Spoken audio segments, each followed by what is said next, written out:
Mañana de día jueves 14 de diciembre del año 2023, iniciando nuestro panel de conversación, saludamos a esta hora a la editora general de nuestro departamento de prensa, Monserrate Rolano. Buenos días, Monserrat. Buenos días, ¿cómo estás?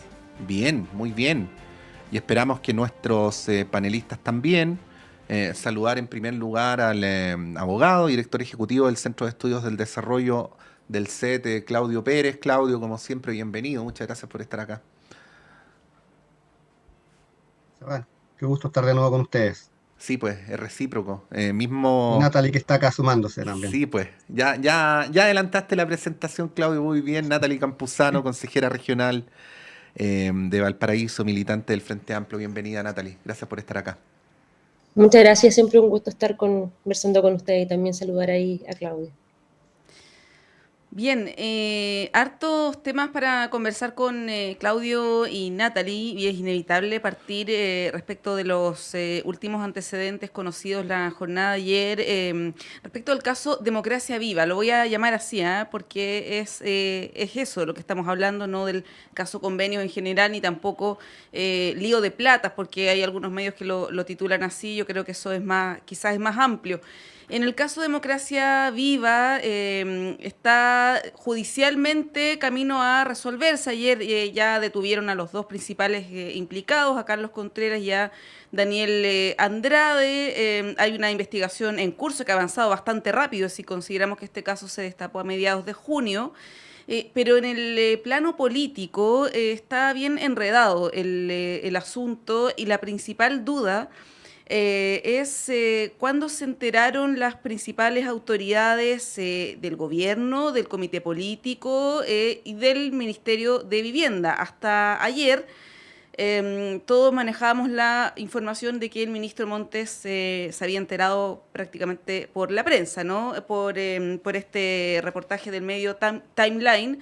Pero ayer la subsecretaria, en una declaración que entregó a la Fiscalía en el marco de la investigación, una declaración del mes de octubre, dice que ella le entregó un informe al ministro Montes varios días antes de que se destapara este caso. Una declaración que, por cierto, la contradice ella misma, quien dijo que no le había entregado ninguna información al ministro. Bueno, eso hasta ahora...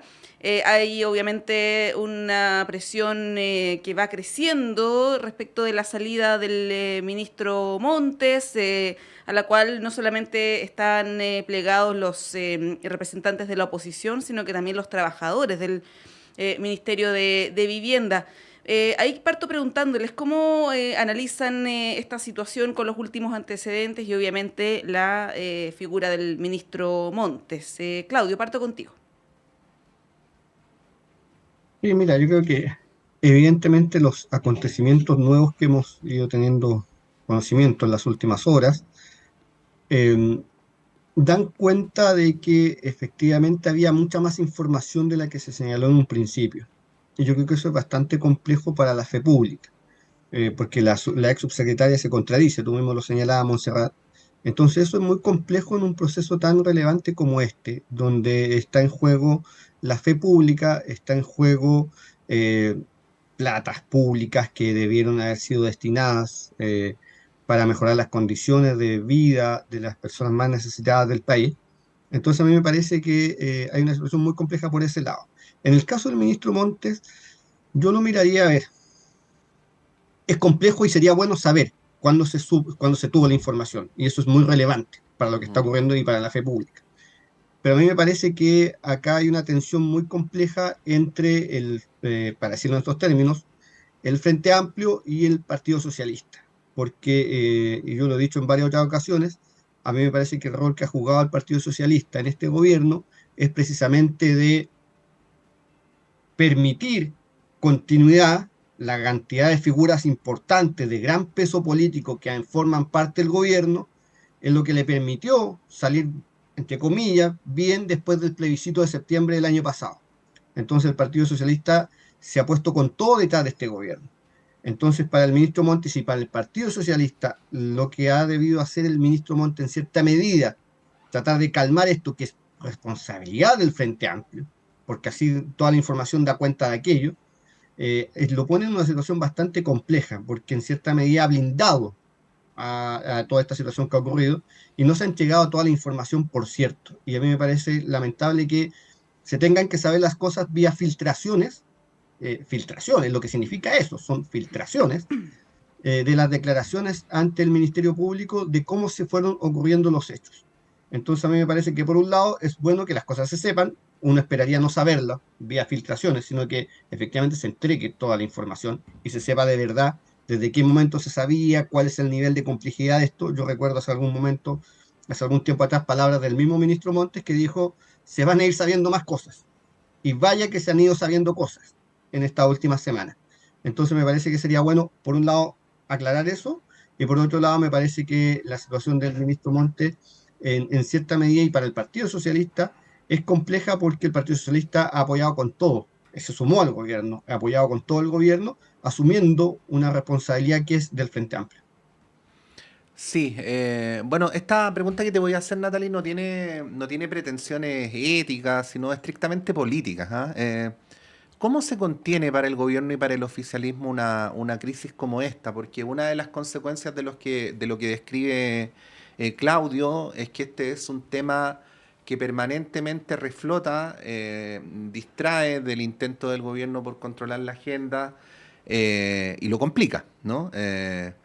Entonces, ¿cómo se ha de enfrentar un asunto como este para que no siga ocurriendo esto, ¿no? Lo que dice Claudio, cada cierto tiempo aparece un dato nuevo que vuelve a remecer todo el ambiente y bueno, ya llevamos varios meses hablando de lo mismo, ¿ah? Como que el tiempo a uno le da la impresión de que ha pasado más rápido, pero buena parte del año ha sido un año signado por Democracia La Viva. mitad, al Sí, menos. sí. Mm. Primero decir que yo creo que no solamente para el Frente Amplio, sino que para todos aquellos que adherimos al gobierno es un momento complejo, ¿no? Un momento complejo por toda la arista, porque como bien ustedes decían, hemos estado todo un año envuelto en lo que ha sido la polémica, el caso, ¿no? Como ustedes lo quieran considerar, democracia viva, mientras el Ejecutivo de alguna otra manera igual va dialogando, hablando, construyendo también otras temáticas. Y creo que ahí sin duda hay una crítica al gobierno que esto no ha tenido un manejo comunicacional, porque el manejo investigativo que tiene la arista institucional en las policías y sin duda también en los tribunales pareciera ser funcionando. De hecho, yo creo que una de las cosas que también podemos poner como un check, ¿no? Como a lo que ha sucedido con Democracia Viva, es que hemos visto un procedimiento bastante rápido, a diferencia de los casos que también se enfrentaron luego a otras administraciones, como por ejemplo caso Cabal, como ejemplo el caso Kimich, que se enfrentó también la exconcertación y que efectivamente también fueron de lata, ¿no? Fueron bastante largos y hoy día vemos que hay una rapidez frente a estas instituciones.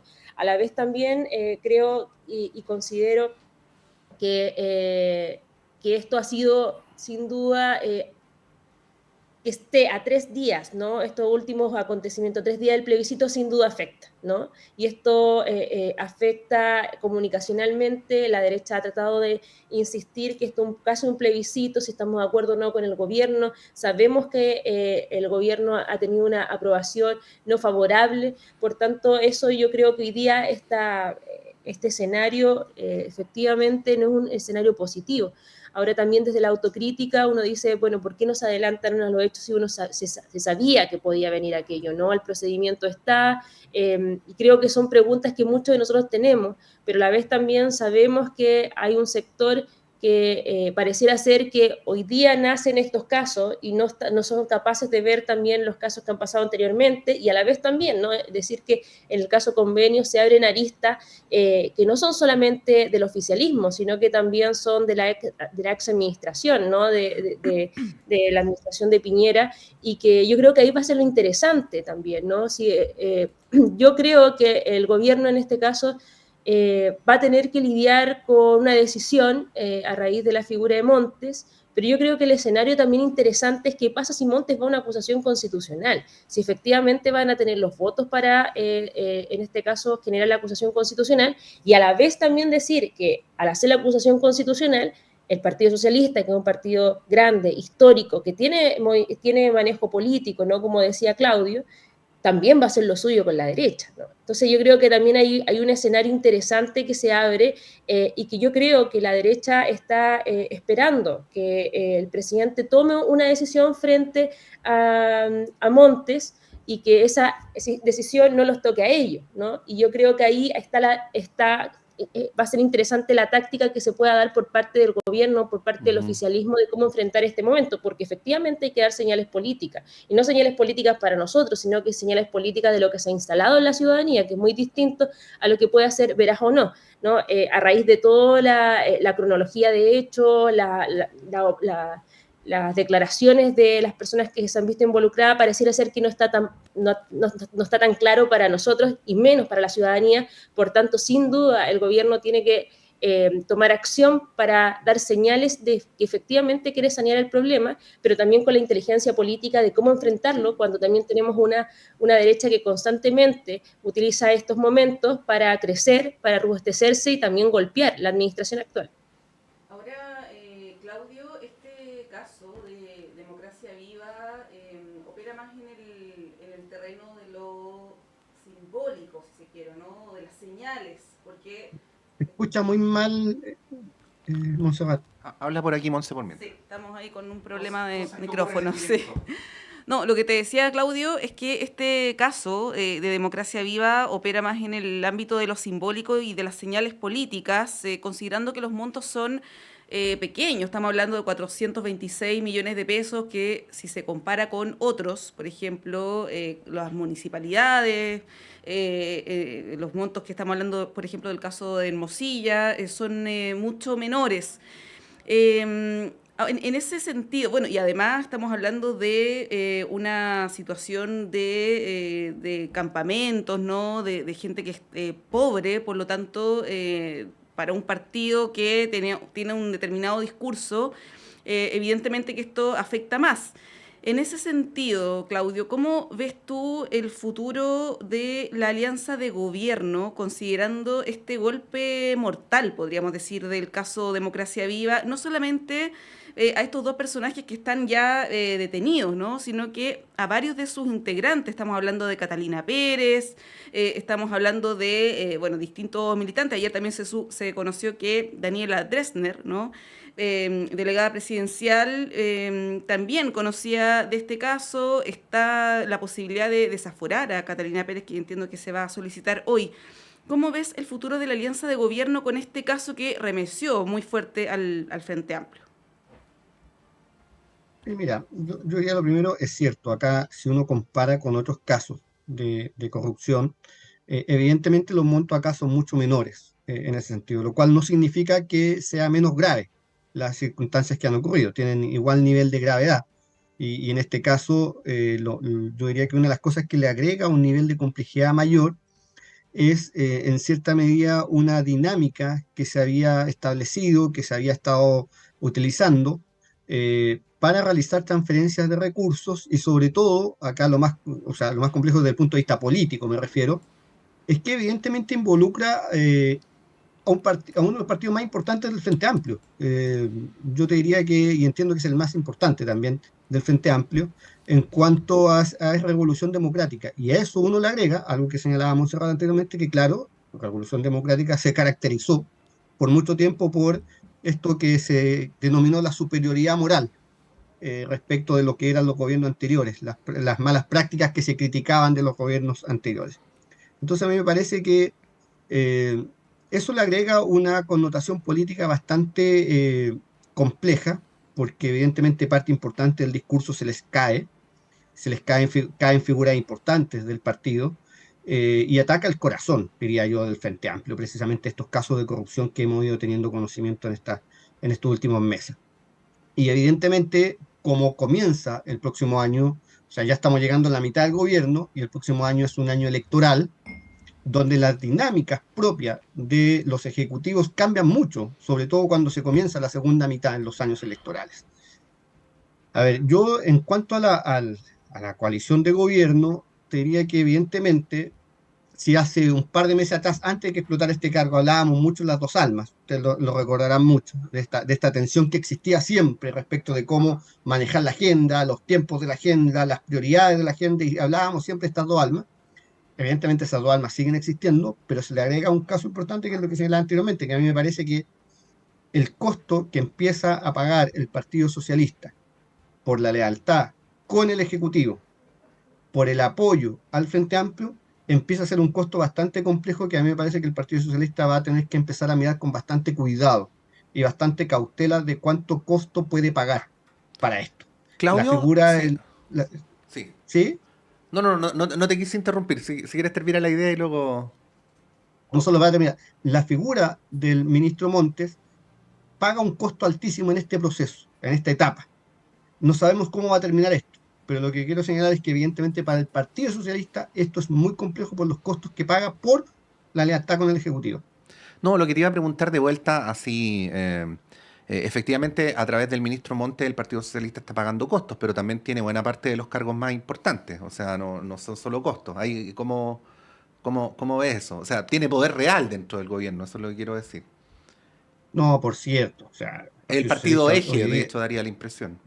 o sea, yo diría que es el partido principal hoy día Sí, en el gobierno, tendría la importancia de los, no necesariamente el número, pero tendría la sí. importancia de los cargos que tiene el Partido Socialista hoy día. Y si uno quiere sumar ahí, si uno a eso hace algo más extensivo, yo te pudiera decir que todo el mundo concertacionista hoy día es mayoría en el gobierno, si uno hace extensivo esto a los ministerios también, A la embajada, todo sí. a las embajadas, o sea, mira, el caso que pasó con distintos embajadores que han tenido que salir y las figuras que han tenido que ir a hacerse cargo de esa embajada, son todo el mundo concertacionista. Entonces yo te diría que todo el costo que está pagando, todo el mundo que fue ninguneado, para decirlo en esos términos, parte importante de la campaña del Frente Amplio tuvo que ver con ningunear a la concertación. Y ha sido la concertación lo que hoy día ha tenido que salir a ponerle peso político al Ejecutivo. Me parece que eso es bastante complejo para lo que pueda seguir hacia adelante del gobierno. Ahora, mi impresión es que evidentemente acá hay un tema que va a haber que mantener el gobierno, darle el espacio que sea necesario en términos políticos hacia adelante. Pero volviendo al punto de inicio, efectivamente, el Partido Socialista tiene una importancia importante hoy día, pero paga costos. Y paga costos que hay que medirlo en las elecciones. Lo que viene hacia adelante son años electorales. Entonces, una cosa es estar en el gobierno cuando se está partiendo y otra cosa es estar en el gobierno pagando costos cuando se acercan elecciones. Y yo creo que eso es muy complejo para lo que viene hacia adelante. Natalie, sí, bueno, te repito también la pregunta que le hacía a Claudio sobre la alianza del gobierno, las proyecciones, porque en este momento, sabemos que la política es muy dinámica y evolutiva, pero en este momento las acciones del Frente Amplio están por el suelo, ¿no? Entonces ahí asociarse con alguien que está en una crisis tan profunda como el Frente Amplio quizás no es un muy buen negocio. Todo esto lo digo en términos retóricos, por supuesto. Natalie. Sí, yo creo que no hay que desconocer la crisis que hoy día enfrenta principalmente Revolución Democrática y que efectivamente se extiende para el común de las personas al Frente Amplio y lo debemos asumir también como coalición, ¿no? Eso es un hecho. Hoy día, si ponemos sobre la mesa cuánto es lo que efectivamente está consolidado el Frente Amplio frente a estos hechos, claramente está golpeado. Yo creo que eso es inevitable, no poder ver en ese sentido de realidad. Pero también yo creo que es necesario entender el contexto que hoy día estamos, ¿no? Hoy, sin duda, lo que es el Frente Amplio, en el contexto actual, en las proyecciones actuales, con lo golpeado que estamos, es una dificultad para algunos y es una amenaza para otros, ¿no? O sea, hay intenciones por parte de diversas actorías, sin duda de la oposición, ¿no? Por la ultraderecha que avanza, o sea, avanza con todo lo que ya conocemos en el continente latinoamericano y diría de una derecha global. Y a la vez también tenemos la exconcertación que se oxigena entrando al gobierno, ¿no? Del presidente Gabriel Boric, pero a la vez también pensando las correlaciones de fuerza y pensando en el sentido electoral a futuro.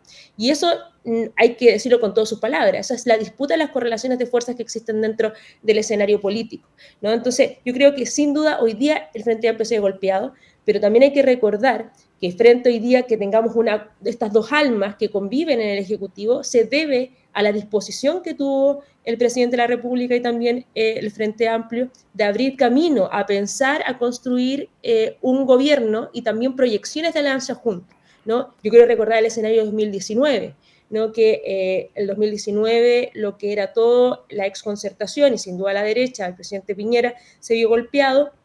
Luego vinieron las elecciones de los convencionales, donde la exconcertación, y particularmente, bueno, la democracia cristiana con un participante, ¿no? Pero el Partido Socialista también reducido frente a la gran elección, y luego los consejeros, que fueron lo último, también reducidos en el número, ¿no? de consejeros. Por tanto, tampoco es que digamos que el sostén para la gente, para la ciudadanía, hoy día viene siendo solamente el Partido Socialista. Yo reconozco que son un eje importante dentro de la institución política, ¿no? Dentro del Parlamento, pero yo creo que hay que tener cuidado con mirar efectivamente de que eso así lo entiende la ciudadanía. Y por lo demás, el ministro Montes es el jefe de cartera. Y sin duda, al asumir una cartera tan importante como vivienda, al asumir cargo importante hay responsabilidades importantes, ¿no? Eso no quita, insisto, que hoy día el eje de la gran discusión ha sido a raíz de los hechos que se dan por Democracia Viva y que se dan principalmente por el Partido de Revolución Democrática, que es relacionado con el Frente Amplio, ¿no? Y que así hay que asumirlo como tal. Pero creo que es minimizar, ¿no? Los hechos, situarlo que hoy día en una victimización del Partido Socialista, creo que es minimizar con quienes hoy día nos enfrentamos derechamente, que esa derecha global que se está instalando en el continente latinoamericano fuertemente, y que para las siguientes elecciones el Partido Socialista, si incluso va y se arriesga nuevamente, ¿no? Como lo hizo el PPD en su momento, ir fuera de una lista aparte, puede suceder los hechos que ya sabemos. O también puede, en este caso, ir con el Frente Amplio y asumir que efectivamente al 38% se le puede agregar algo más, ¿no? Entonces yo creo que ahí el Partido Socialista está en una disyuntiva interesante de las proyecciones que se pueda dar, ¿no? El decidir, y el decidir también una apuesta de si aumenta o no sus parlamentarios, las municipales, pero para el Partido Socialista sabemos que lo importante son sus parlamentarios. Entonces yo creo que ahí el sumar y restar va a estar interesante con lo que puede hacer el Partido Socialista. Uh-huh. Bueno, son las 8:57, vamos a ir a un breve alto, pero antes quería, Claudio, Natalie, Monse, dejar el tema planteado para la segunda parte del bloque, que es que hoy se supone que es el cierre de las campañas, ¿eh? Desabrido el cierre de las campañas, estábamos mirando ahí la pauta de las actividades de cierre, unos puntos de prensa por aquí, unos banderazos chicos por allá. Tú recordarás, Claudio, incluso en el proceso constituyente anterior, esta épica de los grandes eventos de cierre, que en este caso no ocurrieron por ninguna parte.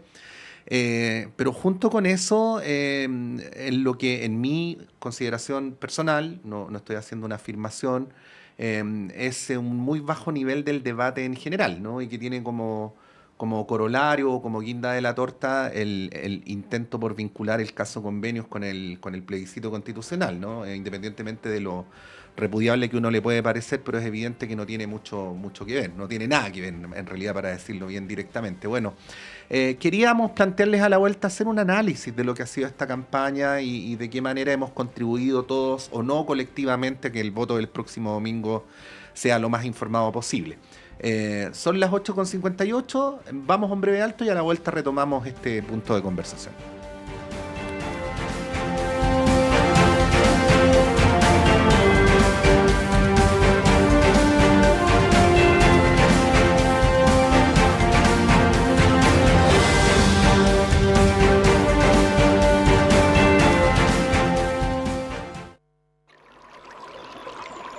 Aguas Trayén o Cascada en Mapudungún es la mejor agua purificada con tecnología de última generación. Para más información, visite su página web www.aguastrayen.com.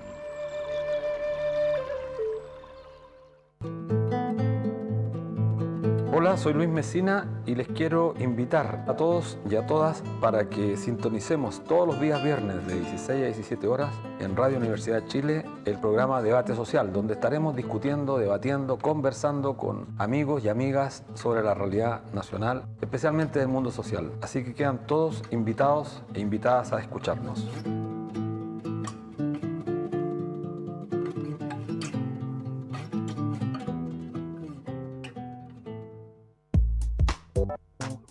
En Radio Universidad de Chile queremos invitarlos a escuchar de lunes a viernes a las 10 de la mañana Semáforo, un espacio del Departamento de Prensa de la Radio que Piensa para encontrarnos con quienes están transformando el mundo desde la cultura y la sociedad civil. Conversaciones sobre nuestra ciudadanía y sus expresiones y desafíos de lunes a viernes a las 10 de la mañana en Semáforo de Radio Universidad de Chile. Conduce la periodista Antonella Esteves.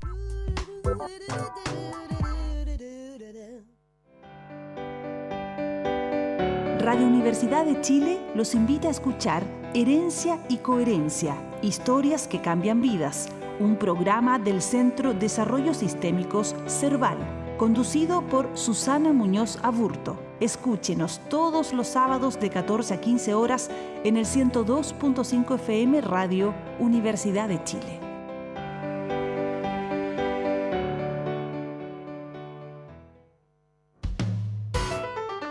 Conciencias y Educación, un programa de la Facultad de Ciencias de la Universidad de Chile dedicado a mostrar el estado de la ciencia de frontera y analizar las políticas educacionales y contenidos programáticos sobre educación científica y educación ambiental, con la conducción de la periodista Ruth Tapia y la participación del profesor Dr. Raúl Morales, decano de la Facultad de Ciencias de la Universidad de Chile. Conciencias y Educación, un programa para una ciudadanía más demandada en los avances científicos, tecnológicos y ambientales. Todos los viernes a las 12 horas en el 102.5 FM y radio.uchile.cl.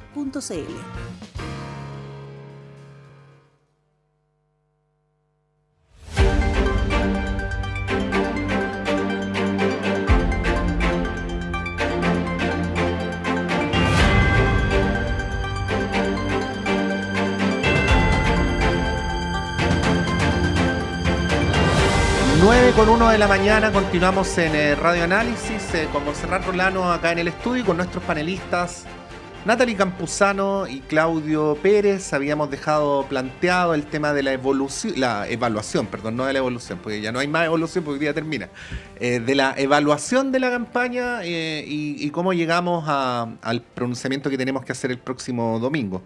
Natalie. Sí.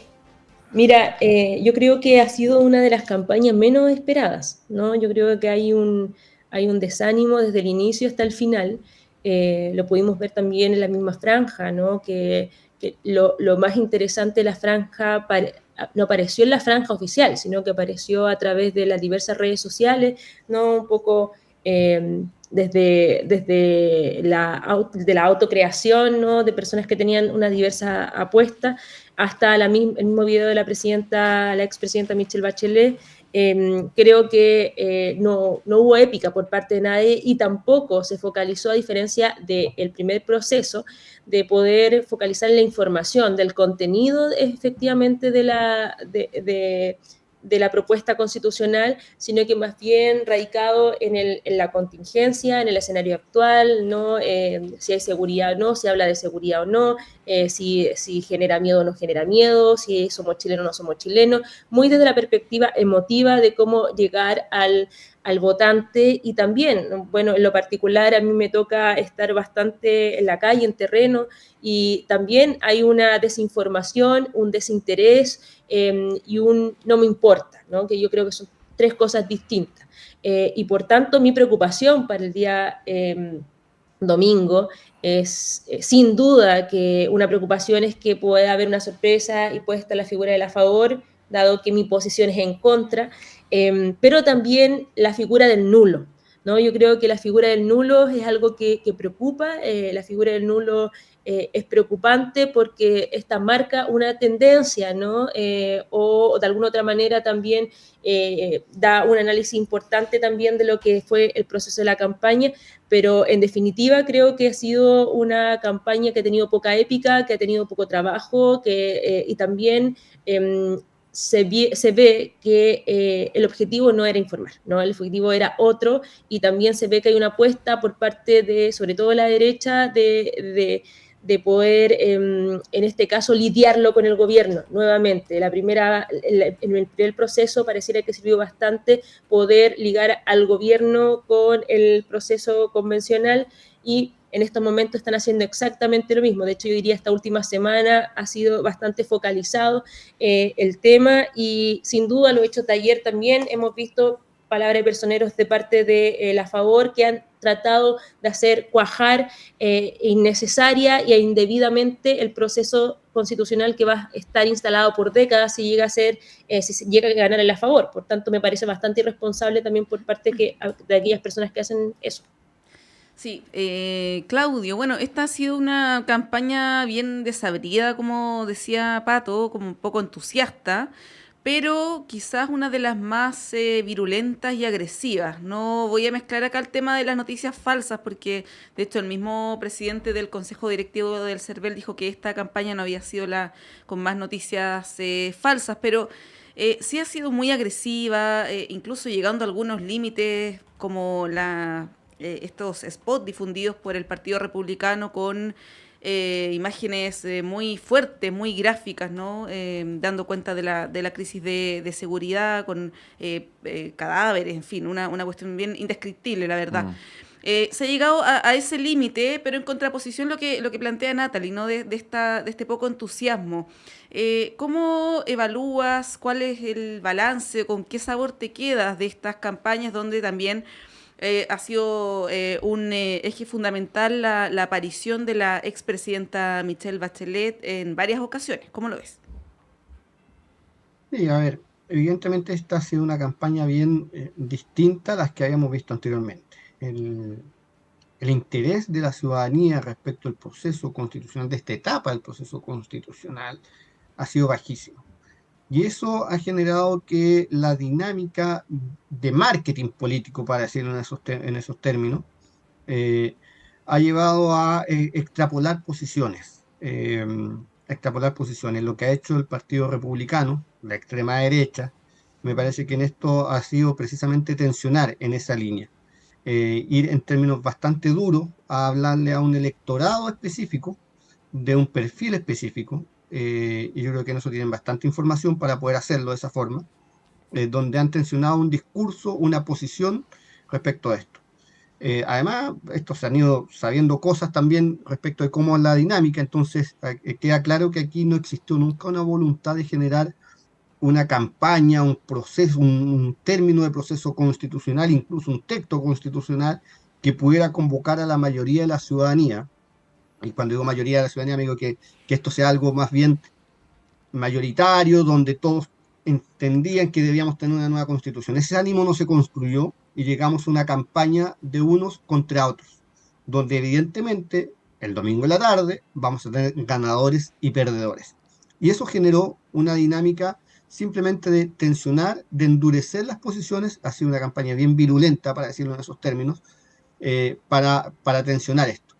Por un lado, la extrema derecha, con una constitución que lo hicieron a su gusto, es más bien un programa, y por otro lado, la izquierda, la centroizquierda, con una ausencia de relato, precisamente para poder marcar una posición determinada.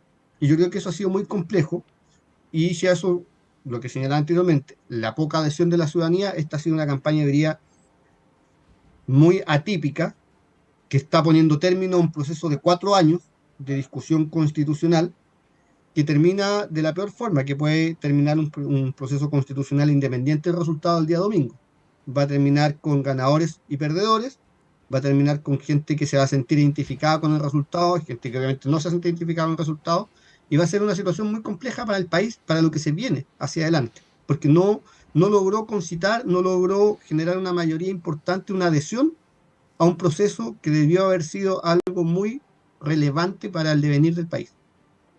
Sí, no tiene que ver exactamente con esto, pero es una deriva directa que ha aparecido en los últimos días como punto de discusión a propósito del tono que han adquirido las campañas, Claudio, Natalie, que es el tema de haber pasado del voto voluntario al voto obligatorio. Yo recuerdo que después del plebiscito anterior, en medio del terremoto devastador que fue para el mundo progresista el resultado, el entonces y ahora fallecido presidente del Partido Comunista, Guillermo Tellier, decía algo así como: a mí no me gusta cómo piensa el pueblo, pero prefiero saberlo y enfrentarlo, ¿no? Como reivindicando el voto obligatorio a pesar del resultado. Fíjense que el lunes tuvimos aquí a la ex vicepresidenta de Evópoli, Francesca Parodi, y Francesca decía que no estaba de acuerdo con el voto obligatorio porque producía esto de que finalmente las contiendas electorales terminaban dirimiéndolas las personas menos interesadas y menos informadas, lo cual hacía que la vara del debate bajara muchísimo, ¿no? Porque es evidente que esta campaña no está hecha para votantes informados ni politizados, ¿no? ¿Cuál es la apreciación que ustedes tienen respecto a esto, ¿no? Respecto a la relación entre sistema político, despolitización y el modo también en que se da el devenir del debate en contiendas como esta? Natalie. A ver, yo creo que el escenario del voto obligatorio está y hay que enfrentarlo y hay que asumirlo, ¿no? En el escenario o la posición que uno esté. Y creo que frente a eso, lo que nos hace el voto obligatorio, tanto en el primer proceso de salida de la constitución anterior y también de los convencionales, es para nosotros, para la izquierda y el mundo progresista, es hacer un análisis si efectivamente estábamos teniendo la conexión que pensábamos con la ciudadanía, si estábamos interpretando efectivamente aquellos que pensábamos que estábamos interpretando. Y eso no es solamente quedarnos con lo que efectivamente hoy día el sentido común nos dice, sino que al revés, disputar ese sentido común.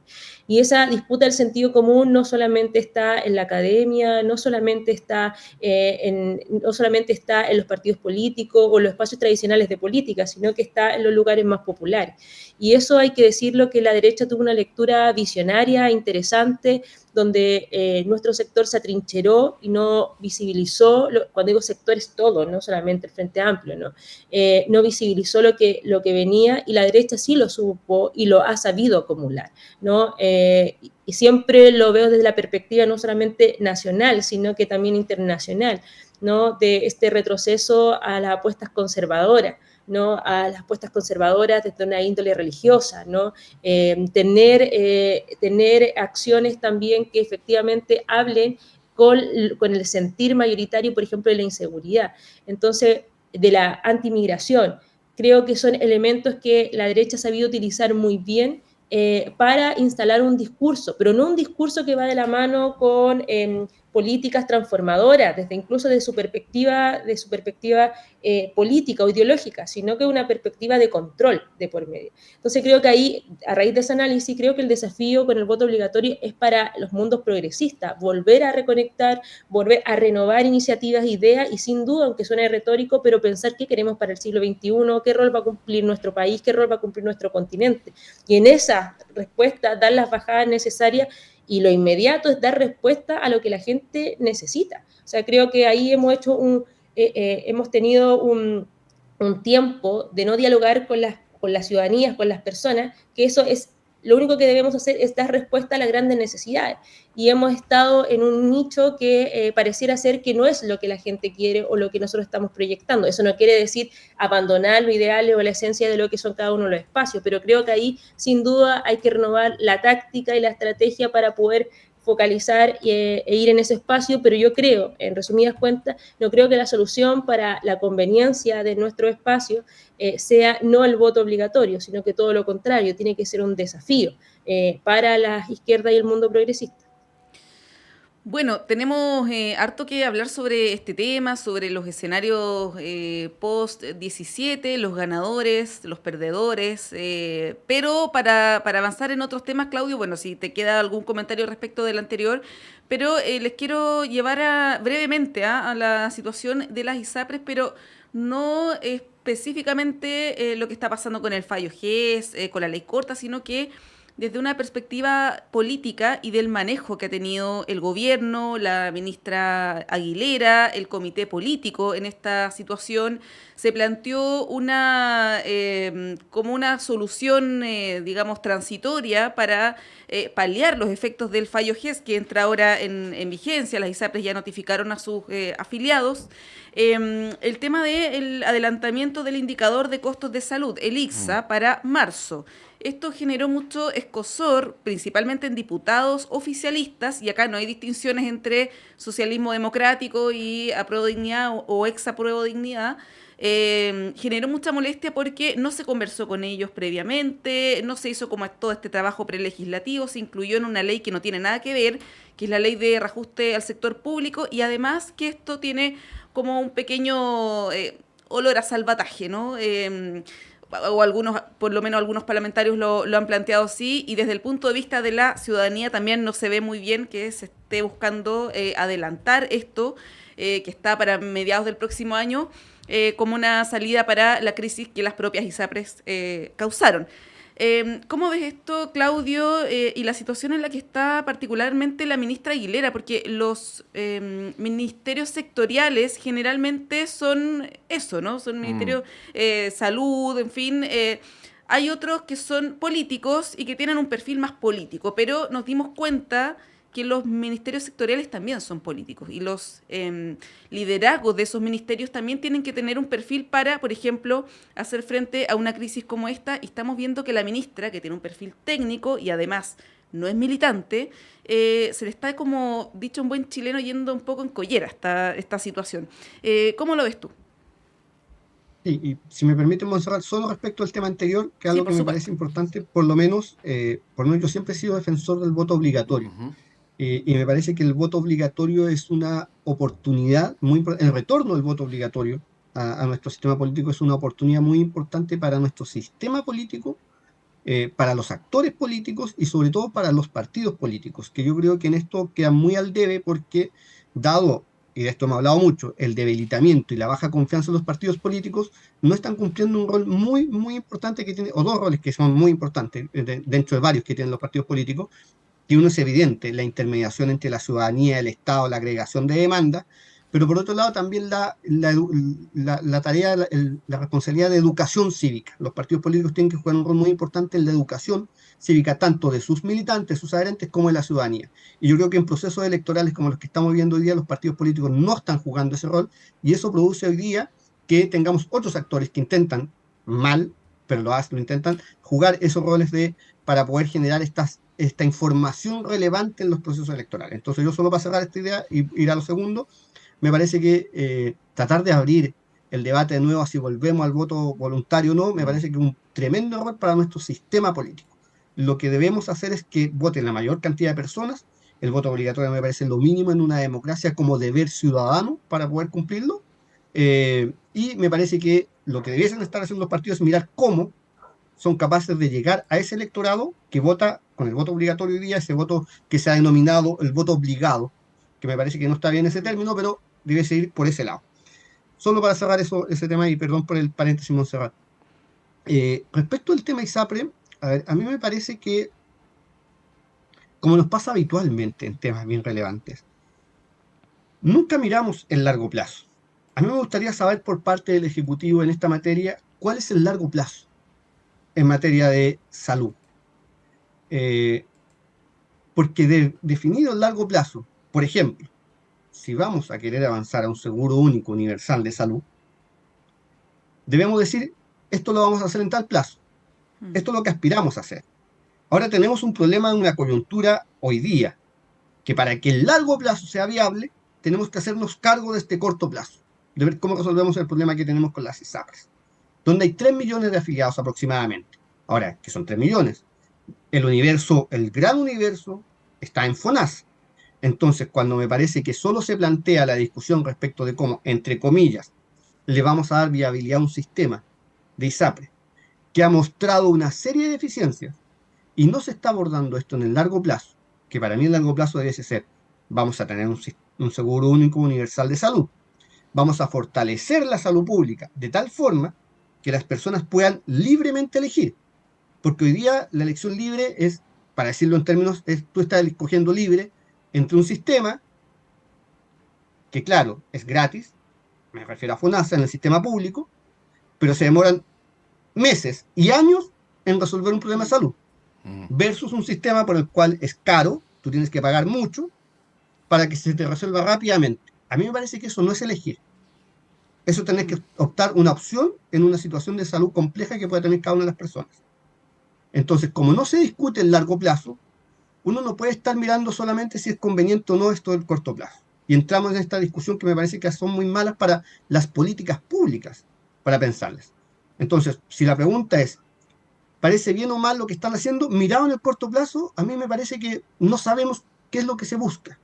Por un lado, las ISAPRES estuvieron durante meses pidiendo postergar la aplicación de un fallo, de la Corte Suprema. Eso es lo que estuvieron haciendo durante meses.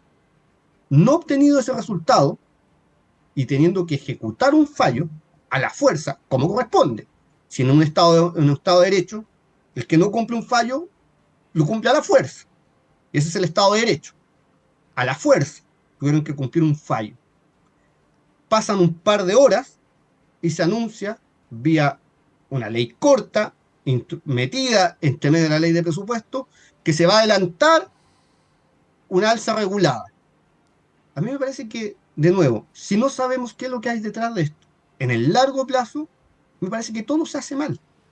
Toda la discusión en materia de ISAPRES se hace mal, porque esto no puede ser un salvataje a una industria. Esto tiene que ser para mirar en largo plazo cómo mejoramos la salud, el sistema de salud en Chile. Las ISAPRES, por años, han estado haciendo alzas que la Corte Suprema señaló que eran indebidas.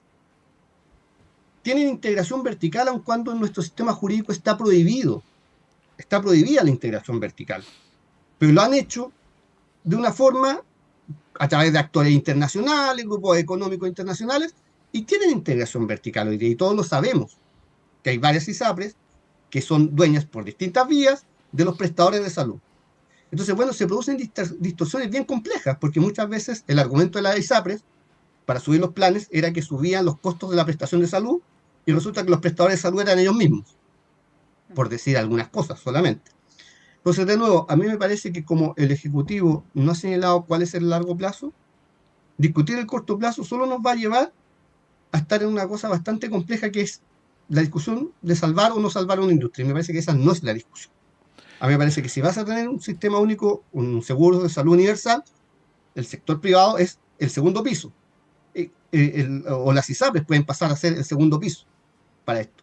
Pero de nuevo, no hay discusión, no hay claridad. Y me parece que aquí la ministra, efectivamente, falta una conducción para enfrentar esto. Porque hay varias cosas de la ISAPRES que no se han resuelto todavía. A mí me parece que es evidente que es un sistema que no puede caer hoy día. O sea, dejamos a 3 millones de personas sin un sistema de prestación de salud. Pero díganos para qué. ¿Cuál es la planificación? Y podemos conversar si lo que vamos a hacer mañana está bien o está mal. Natalie. Sí, yo comparto en esa línea de que hay bastante incertidumbre, y la incertidumbre también genera espacios para que algunos puedan tener la intención de querer salvar el sistema, ¿no? Y no mostrar efectivamente los grandes conflictos que tuvo para llegar a donde está. Que llegar a donde está, recordemos que tampoco se da de un día para otro, sino que recordemos que en el 2010 la Corte había indicado las acciones que la ISAPRE habían realizado, ¿no? Hasta la fecha con una resolución de parte de la Corte Suprema bastante ya como profundizada, que no quiero entrar en ello. Ahora, yo también quiero destacar el trabajo que ha hecho la Superintendencia de Salud. La Superintendencia de Salud ha tenido un rol fundamental en este proceso, que ha empujado en su rol fiscalizador hacia la ISAPRE, y también ha generado y ha empujado el debate que hoy día se da para poder lidiar y también transparentar las distintas dificultades que hoy día el sistema de ISAPRES tiene, ¿no? Dificultades que ellos mismos han creado. Recordar que esto es una institución privada y que ellos mismos con los parámetros hoy día actuales de nuestra normativa se han manejado y que también en razón a eso han fracasado como sistema. Entonces yo creo que ahí el rol de la superintendencia no ha sido menor porque ha llevado al debate también que se dé dentro del Ejecutivo, ¿no? De por medio con la ministra. Ahora me parece, para entrar de lleno a la contingencia de lo del día de ayer, me parece que no fue un acierto lo que hizo el gobierno de entregar una propuesta sin consultarlo con el mundo oficialista, no entendiendo que es la primera fuerza para poder, en este caso, ingresar una propuesta al Congreso. Y por lo demás, me parece que hay una medida que no es resolutiva para la situación que vive la ISAPRE, una situación que requiere de una sanción, requiere de un castigo, ¿no? Pero pareciera ser que esta propuesta viene a resguardar y la pregunta es, ¿no? ¿Con quién dialogamos? ¿Con el oficialismo o dialogamos con la derecha que ha tenido una apuesta de salvar constantemente al sistema de la ISAPRE? Yo creo que esa es la pregunta. Ahora yo creo que esto está en un proceso de instalación de esta propuesta, que esta propuesta hoy día al presentarse ha sido cuestionada y que tendrá que en este caso desglosarse y generar el debate que tenga que generar con las diversas correlaciones de fuerza dentro del Congreso. Y creo que eso a lo mejor va a generar a una apuesta distinta, a un escenario distinto, y que no me parece nada anormal. Me parece que es lo que tiene que hacer el Congreso de la República con su representante de ver cuál es la mejor apuesta para ello.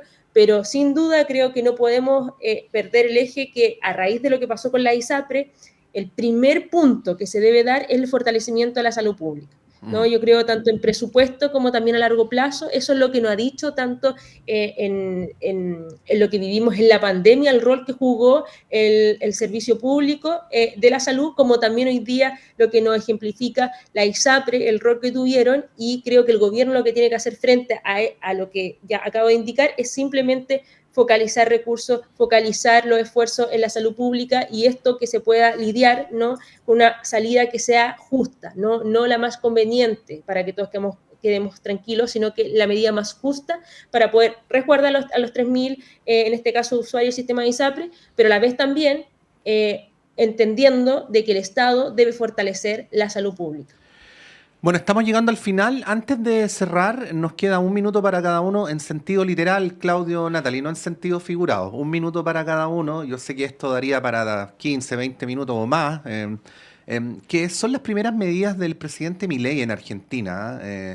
No tenemos el panorama completo, pero bueno, se advierte una cierta perplejidad en un sector de la población que había creído que votar por Milei era para mejorar la situación económica y que los costos los iba a pagar la casta, pero bueno, la vida se encarece, el poder adquisitivo disminuye, se eliminan los subsidios y empieza a haber despidos masivos en el sector público, ¿no?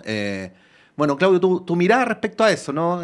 Sobre esta, lo digo hipotéticamente porque, insisto, no tengo el cuadro general, pero esta perplejidad, ¿no? Que está produciendo las primeras medidas de Milei. Más allá de que quizás alguna persona informada podría estimar que es razonable lo que se está haciendo. Y porque han pasado 4 días, ¿no? Sí. Como tenemos 1 minuto, voy a ser bien breve porque no va para un análisis más largo. Solo diría que estos 4 días de Milei dan cuenta de algo que me parece súper obvio en la política y aplica mucho a la política nacional. Los problemas complejos no se resuelven con eslogan ni con medidas de corto plazo.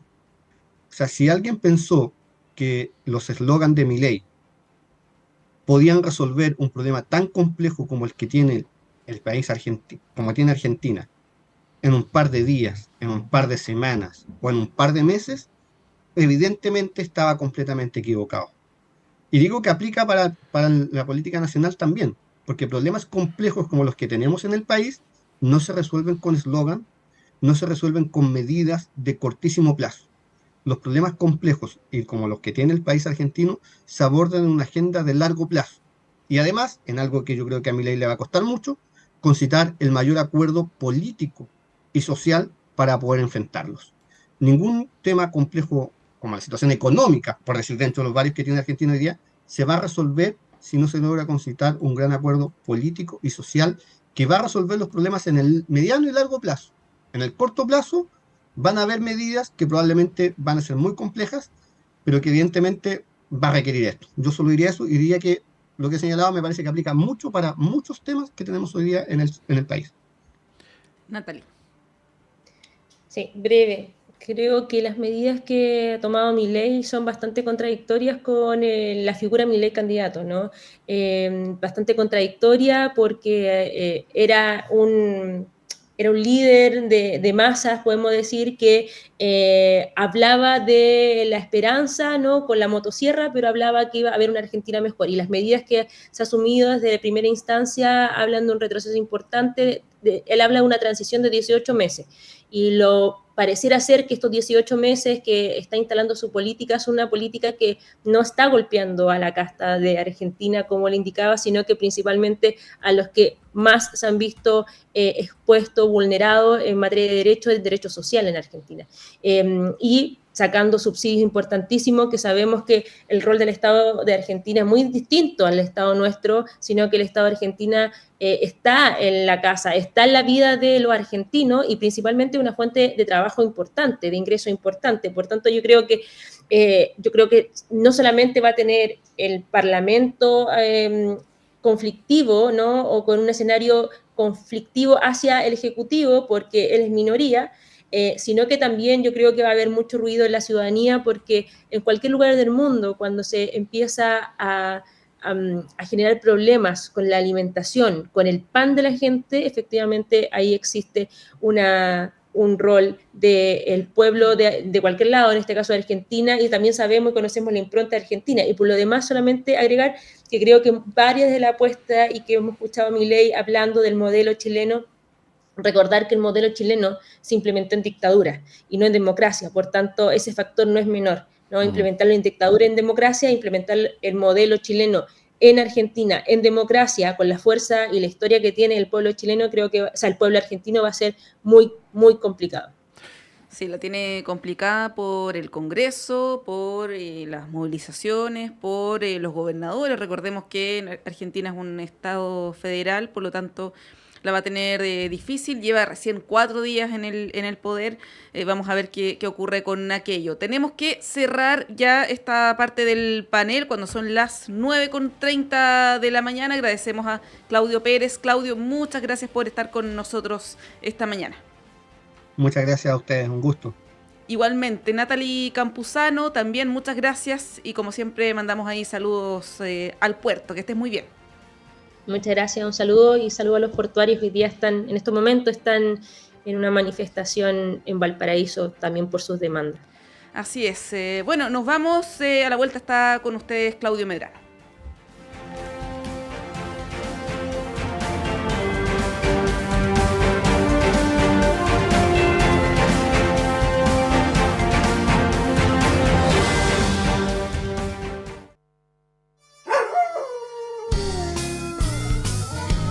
Hola amigos de la Radio Universidad de Chile, soy Nelson Arriagada de la banda del Capitán Corneta y estaremos este jueves 14 de